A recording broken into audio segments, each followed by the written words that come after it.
Zamislite samo jednu stvar. Godina je 2027. Granice koje danas gledamo na političkim kartama više nemaju isto značenje. Savezi koji su decenijama izgledali nedodirljivo počinju da se tresu. Zemlje koje su se godinama udaljavale jedne od drugih iznenada ponovo traže zajednički jezik, a negdje između Rusije, Belorusije, Balkana i prostora nekadašnjeg Sovjetskog saveza pojavljuje se nešto što prema jednom od najzagonetnijih predviđanja pripisanih Baba Vangi treba da bude mnogo veće od običnog političkog saveza. Nije federacija kako danas poznajemo, nije običan vojni blok, nije još jedna ekonomska unija, već, kako se u tim pričama navodi, slovenska država neviđenih razmjera. I upravo je godina 2027. ono što ovu priču danas čini toliko zanimljivom, jer više ne govorimo o nečemu što je navodno trebalo da se dogodi za 50 ili 100 godina. Govorimo o periodu koji je praktično pred vratima. Šta bi ta država trebalo da bude? Ko bi joj pripadao? Zašto se u pojedinim tumačenjima pominju Rusija i Belorusija, a u drugim mnogo širi prostor? Zašto se uz to pojavljuju Srbija, Bugarska i čak Grčka? Šta znači rečenica koja se pripisuje Vangi da će se oni koji su otišli ponovo vratiti? Da li se misli na političke granice, narode, nekadašnje saveznike ili na nešto sasvim drugo i možda najvažnije? Šta se prema ovoj priči mora dogoditi pre nego što takav poredak uopšte postane moguć? Jer kada se sve tvrdnje koje se pripisuju Baba Vangi poređaju jedna pored druge, pojavljuje se mnogo šira slika. Tu nije samo 2027. Tu su raspad starih struktura, promjena odnosa prema Rusiji, veliki lom unutar Evrope, pitanje NATO-a, povratak država koji su se nekada nalazile u drugačijim savezima. Tu je Balkan, tu je Srbija, tu je Bugarska. Tu je čak i priča o jednom 8. koji bi navodno trebalo da potpiše konačni mir. A iza svega toga stoji njena možda najpoznatija ideja da Rusija, bez obzira na ono kroz šta prolazi, na kraju neće nestati, već će iz jednog velikog istorijskog potresa izaći još snažnija. U nastavku ćemo otvoriti sve. I uskoro, kada dođemo do onoga što se tačno pripisuje Vangi za 2027. godinu, vidjet ćete zašto su se posljednjih godina ponovo pojavila tumačenja koja Balkan stavljaju mnogo bliže centru te priče nego što bi mnogi očekivali, jer najzanimljiviji deo možda uopšte nije Rusija.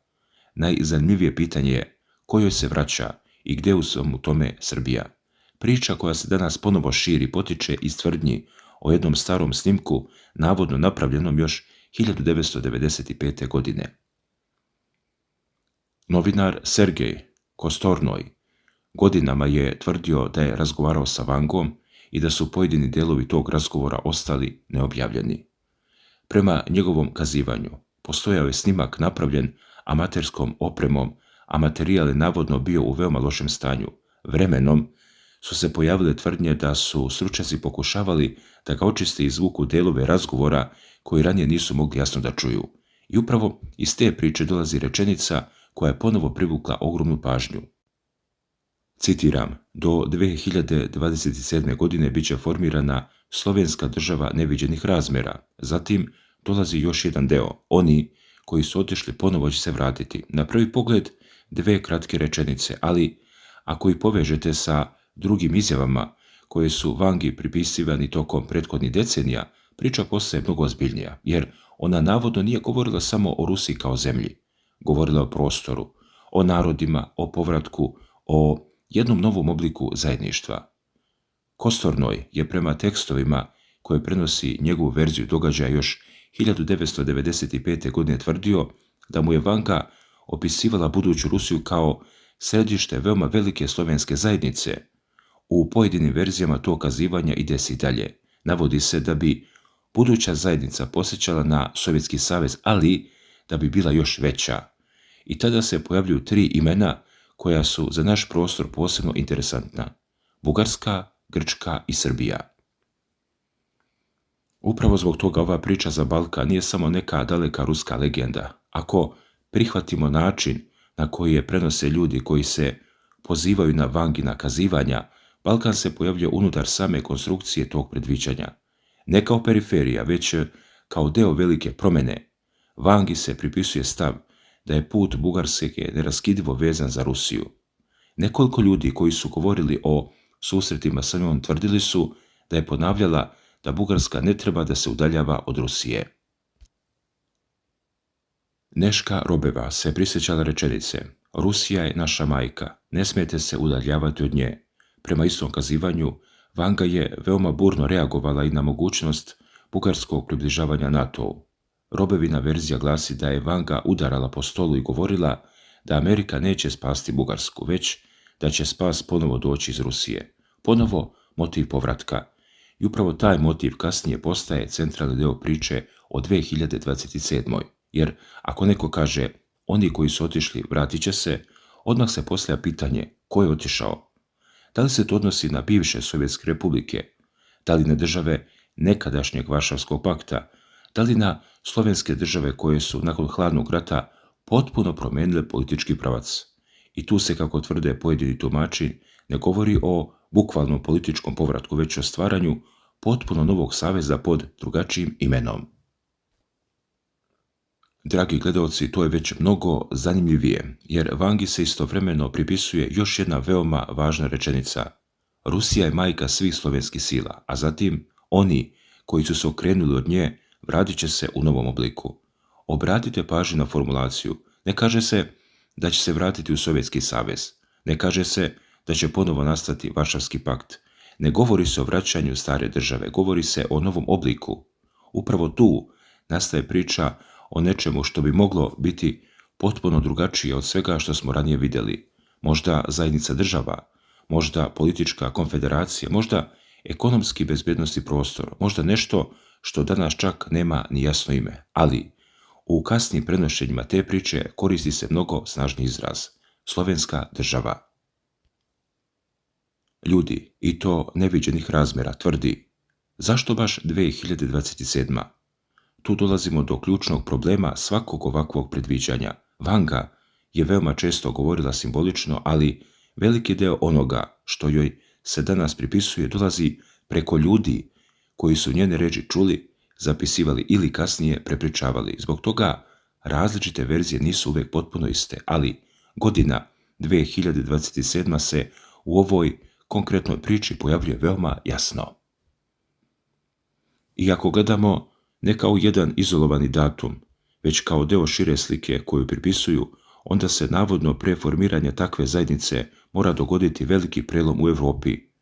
U tim kasnim tumačenjima pojavljuje se tvrdnja da će Evropska unija izgubiti sadašnji oblik, pominje se i nestanak NATO-a. Ne postoji jasan opis kako bi se to dogodilo. Nema jedne precizne scene u kojoj Vanga navodno govori: tada će se dogoditi to, zatim to, a onda to. Ali tumači koji povezuju njene izjave smatraju da je zamišljala svet u kojem današnji sistem saveza više neće postojati na isti način, a ako današnji savezi oslabe, nastaje vakum. U tom vakumu države traže nove centre moći. I upravo tada, prema toj interpretaciji, Rusija ponovo postaje jedan od glavnih centara okupljanja. Tu se uklapa još jedna rečenica koja se pripisuje. Citiram: ne postoji sila koja može slomiti Rusiju, a zatim poznati nastavak. Sve će se topiti kao led, samo će jedno ostati netaknuto: slava Vladimira, slava Rusije. Godinama je trajala rasprava na kog se Vladimira odnosila ova rečenica. U starijim interpretacijama govorilo se da je mislila na kneza Vladimira, istorijsku ličnost povezanu sa pokrštavanjem stare Rusije. Kasnije su mnogi počeli da tu rečenicu povezuju sa Vladimirom Vladimirovićem Putinom. Ali za ovu priču je važniji drugi deo. Sve će se topiti kao led. Ako se ta metafora primjeni na međunarodni poredak, njeni tumači u njoj vide nastajanje strukture koje danas izgledaju trajno: granica, savezi, političke podele, a tek posle tog topljenja navodno nastaje nešto novo. Još interesantnija izjava koja joj se pripisuje iz 1991. godine. Stara Rusija će se vratiti i zvaće se istim imenom koji se zvala pod Svetim Sergijem. Prema toj verziji govorila je da će svijet priznati rusku duhovnu snagu i da će do takvog velikog obrta doći kroz nekoliko decenija. U istom kazivanju pojavljuje se i godina 2051. dobijena jednostavnim računanjem 60 godina od 1991. To znači da ni u samim pričama koje se pripisuju 2027. ne mora predstavljati završetak procesa, može predstavljati početak. Trenutak kada se formira jezgro, prvi oblik nove zajednice, dok bi potpuna transformacija mogla trajati još decenijama. I to je detalj koji često potpuno nestane kada se na internetu pojavi samo naslov Vanga predvidjela novu državu 2027. Jer priča je mnogo šira. Po toj logici, 2027. nije godina u kojoj se jednog jutra ljudi probude i pronađu novu zastavu na granici. To bi mogao biti period u kojem počinje formalizacija potpuno novog geopolitičkog prostora. Prvi sporazumi, prvi novi savezi, možda nove bezbednosne strukture, možda zajedničko tržište, možda politička koordinacija. A tek mnogo kasnije nešto što bi ljudi počeli nazivati novom slovenskom civilizacijom ili državom. Ali sada dolazimo do Srbije. Zašto se Srbija uopšte pojavljuje u ovoj priči?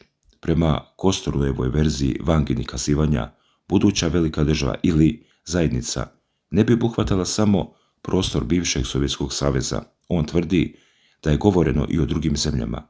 Među njima navodno su pomenute Bugarska, Grčka i Srbija.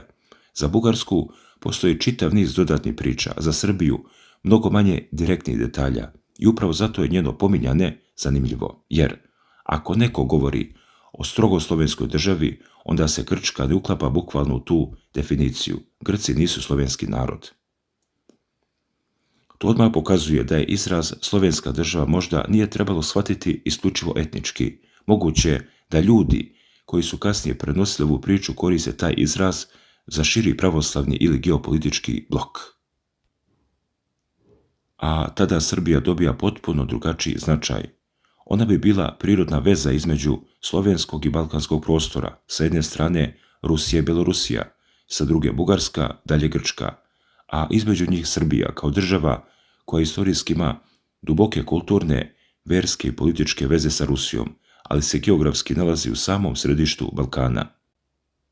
Ako bi se takva zajednica ikada stvarala, Balkan bio bi jedan od najkomplikovanijih delova čitave priče, jer Srbija danas nije član NATO-a, ali jeste kandidat za članstvo u Evropskoj uniji. Bugarska je i u NATO-u i Evropskoj uniji. Grčka je također u obe strukture. Belorusija je vezana za Rusiju kroz saveznu državu.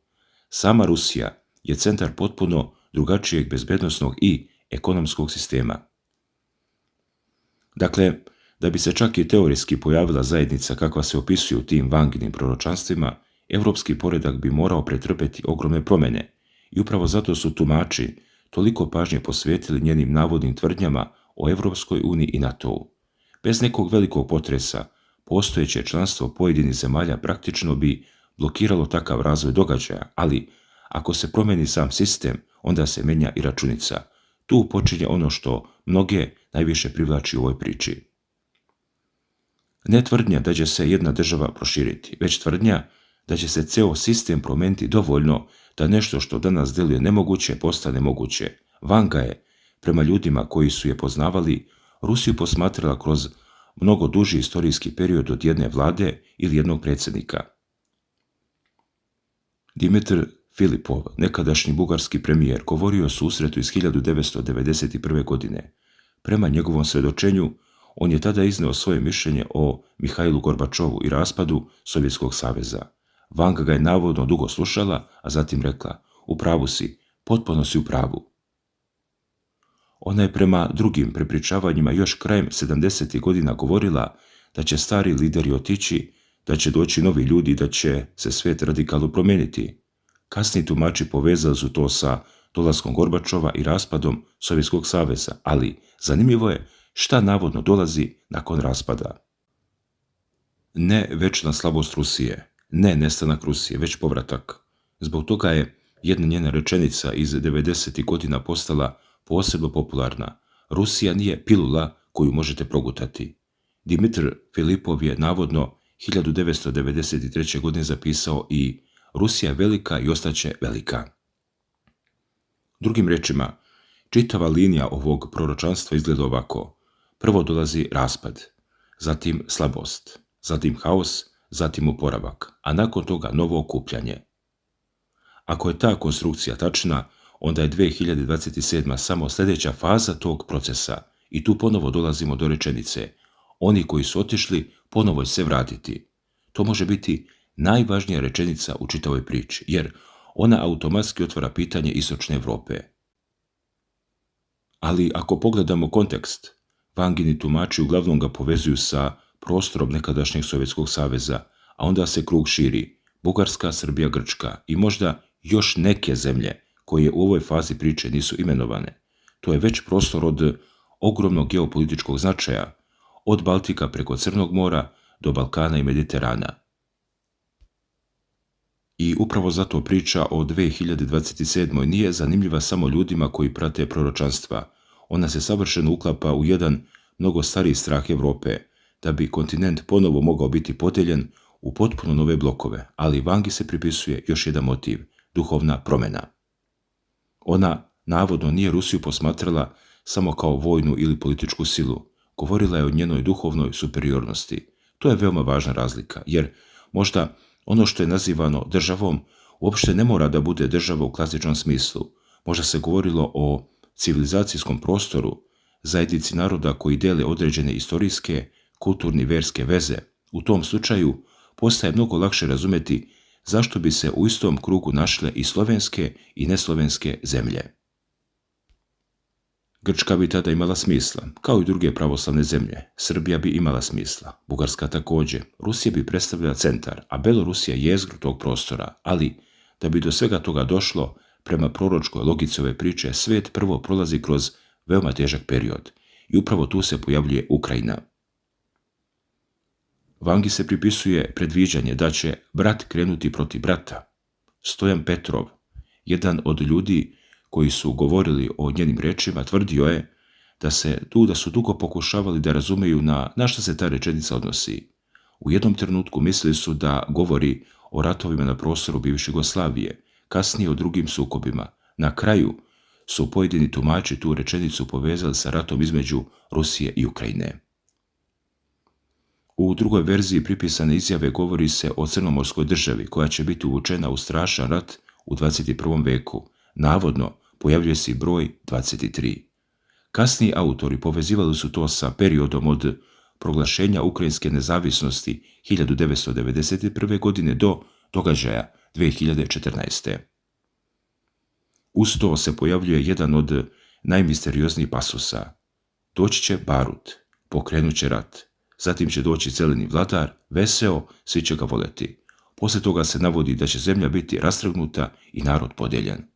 Naravno, kasnija tumačenja praktično automatski su taj deo povezala sa Volodimirom Zelenskim. Zeleni, Zelenski, glumac i zabavljač, veseo. Čovjek koji je na izbore došao sa ogromnom podrškom.